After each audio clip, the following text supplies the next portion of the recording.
안녕하십니까 국민 여러분, 언론 종사자 여러분. 날씨가 매우 춥습니다. 어제 이낙연 전 총리가 새로운 미래라는 이름의 신당의 창당 발기인 대회를 하였습니다. 그리고 이준석 전 국민의힘 대표와의 연대의 방향을 밝혔습니다. 저는 오늘 그에 대한 입장을 밝히기 위해서 기자회견에 나섰습니다. 안녕하십니까 기본소득당 공동대표 오준호입니다. 이른바 낙준연대는 반기본소득 연대입니까? 어제 이낙연 전 총리가 가칭 새로운 미래 창당 발기인 대회를 열었습니다. 이 자리에 이준석 전 국민의힘 대표, 김종민 전 민주당 의원 등이 참여해서 이구동성으로 이른바 제3지대 빅텐트를 주장했습니다.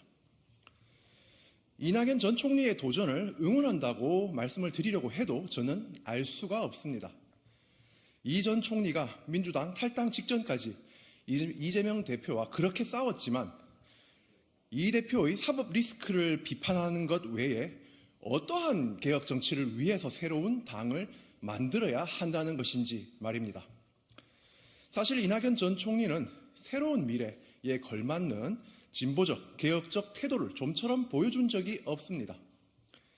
문재인 정부 총리로서는 부동산 정책 실패의 책임이 있고 민주당 대표로서는 이명박, 박근혜 사면을 대통령에게 건의하겠다고 하여 촛불혁명의 정신을 거슬렀습니다.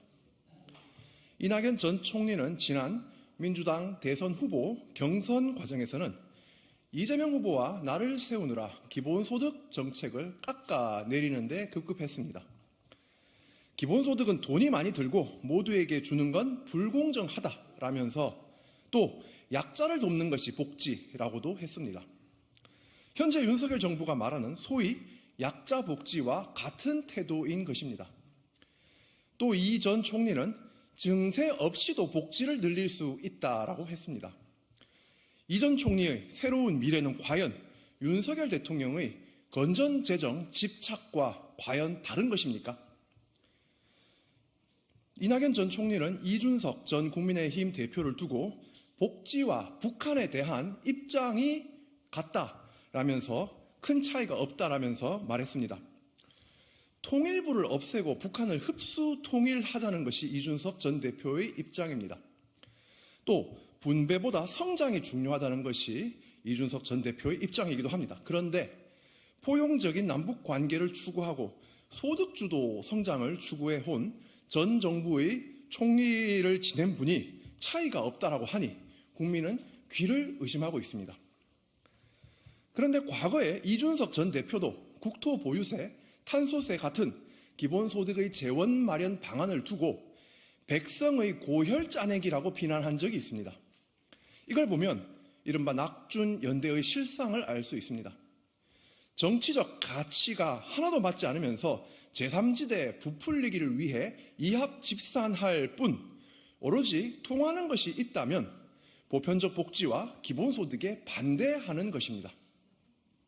그저 반윤석열, 반이재명, 반기본소득이라는 공통점뿐 담대한 사회경제적 개혁의 기획이 없는 이들에게 새로운 미래니 개혁이니 하는 말이 가당하겠습니까? 차라리 나무로 만든 닭이 울기를 기다리는 것과 같습니다. 인공지능 혁명, 디지털 혁명기에 기본소득은 점점 필수가 되고 있습니다. 기본소득당은 이를 위해 탄소세, 토지보유세, 데이터세 같은 재원 계획을 착실히 준비해 왔습니다.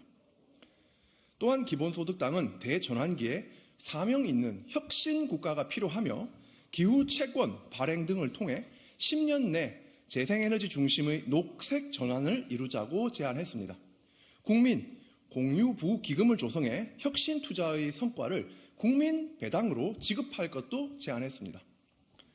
이러한 담대한 미래 기획이 있는 세력만이 미완의 촛불개혁을 완성할 수 있습니다. 비전도 가치도 없는 이합집산에 미래며 개혁이니 하는 이름을 붙이는 것은 단어의 가치만 떨어뜨릴 뿐입니다. 기본소득당은 촛불개혁을 성공시키기 위해서 개혁연합신당을 제안했고 나아가 개혁 비전을 함께하는 세력과의 비례선거연합도 제안했습니다. 국민은 알고 있습니다. 윤석열 정부에 의해 빙산으로 돌진하는 대한민국 호의 진로를 바꿀 정치 세력이 누구인지 말입니다. 이른바 낙준연대는 또 하나의 빙산일 뿐입니다.